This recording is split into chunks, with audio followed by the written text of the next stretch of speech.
And so they'll dangle these Social Security checks and the welfare and the Lone Star cards and the welfare cards in front of you, but it's not going to matter.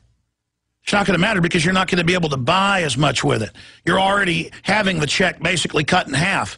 Let's go ahead and play a clip of Obama, Barry Soetoro, basically engaging in financial terrorism, saying, hey, that's right, you don't go deeper into debt with the bankers, you won't get your money. Instead of saying, yeah, we can still pay our Social Security, we're writing off the 1,000.5 quadrillion that's impossible to pay. You could pay hundreds and hundreds of times all the wealth in the world. This is admitted.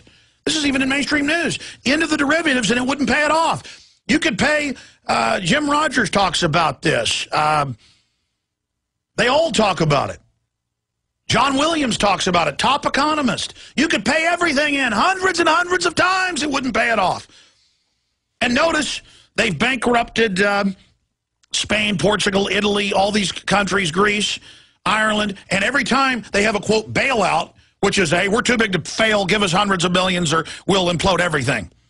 We won't loan your government more money. Well, you're even in more debt than our government. Doesn't matter. Loan us more money. Okay, you gave us the money, now we loan it back to you at interest. To the government and you individually. And then every time, just give us one more bailout and everything will be fixed. Okay, here's the bailout. Europe's even worse, spiraling out of control, spreading everywhere. Give us even more money, we'll fix it. Okay, here's more. Oh my gosh, it's even worse, it's horrible. Give us even more. Okay, here's even more. Oh my gosh, everything's even more horrible, everything's imploding. Oh my gosh, now we need to take the private pension funds in Europe. Okay, here's part of my private pension fund. Just fix it. Now in Europe, in Greece, in Ireland, they're openly moving to take your private pension fund. That the governments of Europe made you for 50 years, put in to these private funds, and now they're saying, well, we're going to take part of that, but if we don't take part of it, the whole thing will be lost. Okay, here's part of it. Oh my gosh, things are even worse, we got to take even more. Okay, take more. And pretty soon you have nothing. And through currency devaluation on top of the stealing, you end up with nothing. But they've played this incremental rope-a-dope game with you.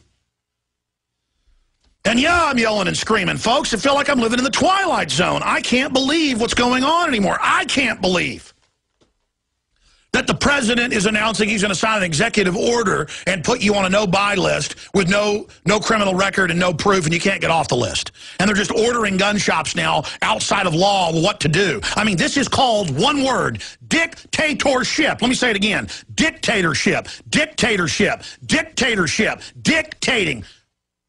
You know what a secretary does? She dictates.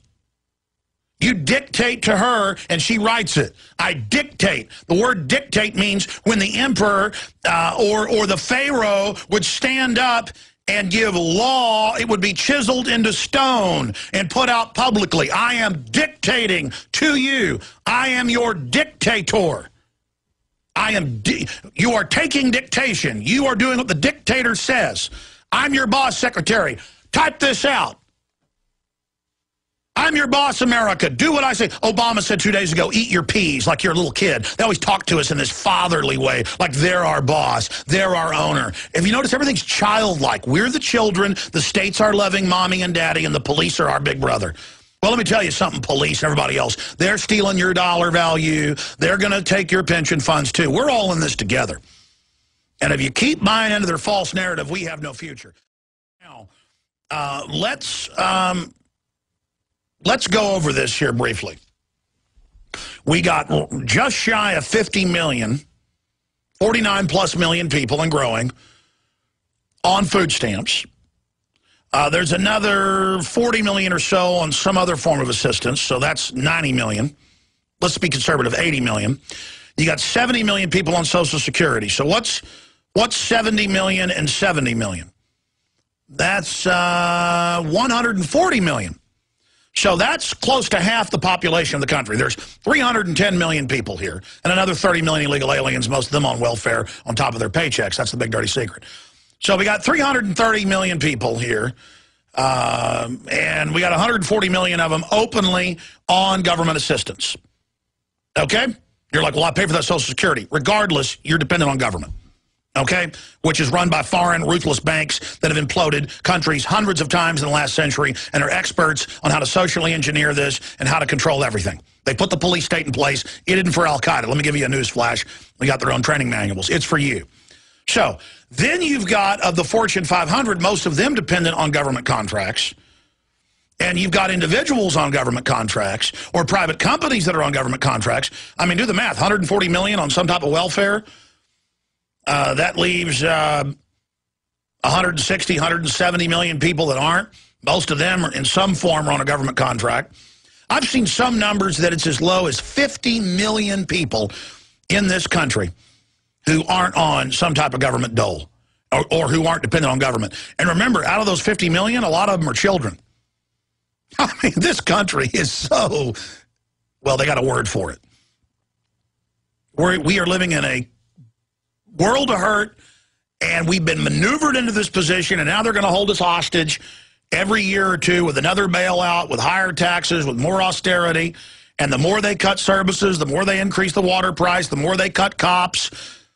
I've seen cases where they fire 60+% of the sheriff's deputies, and the sheriff says, I'm sorry, the county has told us to just be revenue generators now to pay our own checks. We're not going to respond to crime by guns.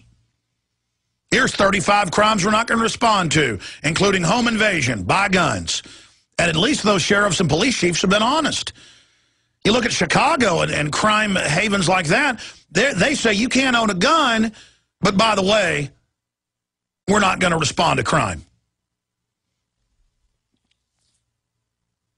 Do you realize how hardcore this is? We're in a depression. Now, Geithner, the head of the Treasury, calls it on Meet the Press. What do you call it?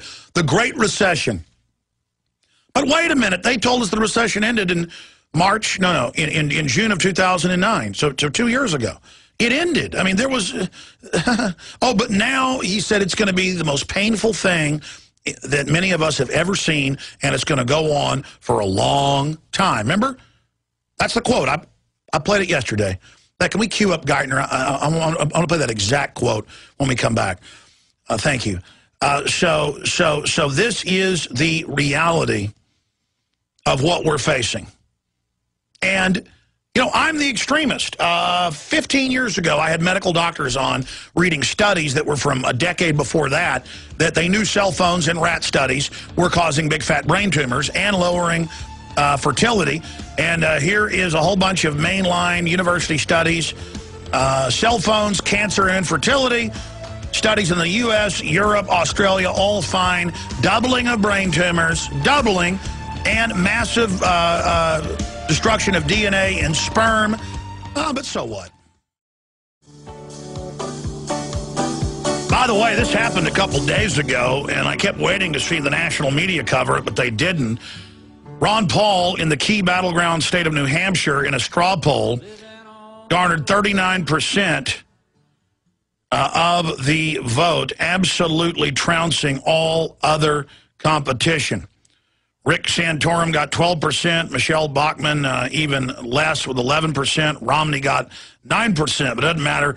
The establishment is going to force feed us Romney and Michelle Bachmann, the former IRS tax collector. Continuing here, this is a clip, again, of Geithner saying this is going to be, for many Americans, the toughest time in their life, and it's going to go on for a long time. Here's the clip from Meet the Press. Well, I think it's going to take a long time still. This is a very tough economy. And I think for a lot of people, it's going to feel very hard, harder than anything they've experienced in a lifetime now for some time to come. But that is because that is the tragic effects of a crisis this deep and this bad, caused by a long period of lost opportunities to do things that make the country stronger. All right, let's stop there. I mean, these are the guys that got rid of Glass-Steagall, that created the derivatives, that signed us onto it, that authored all of this. And they're telling us that it's because we haven't done everything they've told us to do that we're going to have this problem. And the head of General Electric, who heads up the White House Economic Council, is saying, we need to get regulations off businesses. He's the guy in there recommending the regulations to shut down his competition, but then he gives speeches about getting rid of regulations. They say zig, they zag. They say black, it's white. They say up, it's down. They say the sky is red, you know it's blue. They say they didn't ship those guns into Mexico, you know you did it. They've been caught lying again. These are crooks. Time to grow up. Visit Infowars.com and PrisonPlanet.com.